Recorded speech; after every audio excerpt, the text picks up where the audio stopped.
தீபாவளி விடுமுறைக்காக மக்கள் சொந்த ஊர்களுக்கு செல்வதால் சென்னை ஜிஎஸ்டி சாலையில் கடும் போக்குவரத்து நெரிசல் ஏற்பட்டு இருக்கக்கூடிய காட்சிகளை பார்த்து வருகிறோம். விவரங்களுடன் இணைகிறார் செய்தியாளர் கந்தன். விவரங்கள் வழங்கி. வணக்கம்.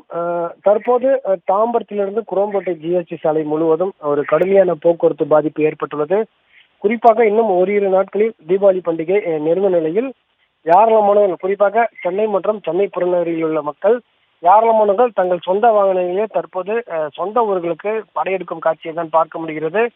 இதனால் பல்லாவரம், அதே போன்று குரோம்பேட்டை, சாண்டோரியம், தாம்பரம் இந்த பகுதியில் தற்போது ஒரு கடுமையான போக்குவரத்து பாதிப்பு ஏற்பட்டது. குறிப்பாக இருபுற சாலைகளிலும் வாகனங்கள் அணிவகுத்து நிற்கும் காட்சியும் பார்க்க முடிகிறது. அது மட்டும் இல்லாமல் இன்று அதாவது இன்று வெள்ளிக்கிழமை இன்று இரவு ஏராளமானவர்கள் தங்கள் சொந்த ஊருக்கு செல்ல இருப்பதால் புறநகர் பகுதியில் வசிக்கும் மக்கள் தங்கள் துணிமணிகள் வாங்குவதற்கு புறநகர் பகுதியான இந்த குரோம்பேட்டையை நோக்கி ஏராளமான வந்த வண்ணமே உள்ளனர்.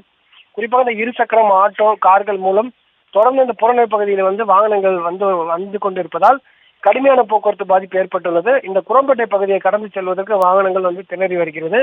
ஏராளமான போலீசார் சுழற்சி முறையில் தொடர்ந்து நேற்று இரவிலிருந்து போக்குவரத்து நெரிசலை சீர் செய்யும் பணியில் ஈடுபட்டு வருகின்றனர். தொடர்ந்து ஏராளமான இன்று பகலே சொந்த ஊருக்கு செல்வதால் இந்த பகுதியில் தற்போது ஒரு போக்குவரத்து நெரிசல் அதிகமாகவே காணப்பட்டு வருகிறது.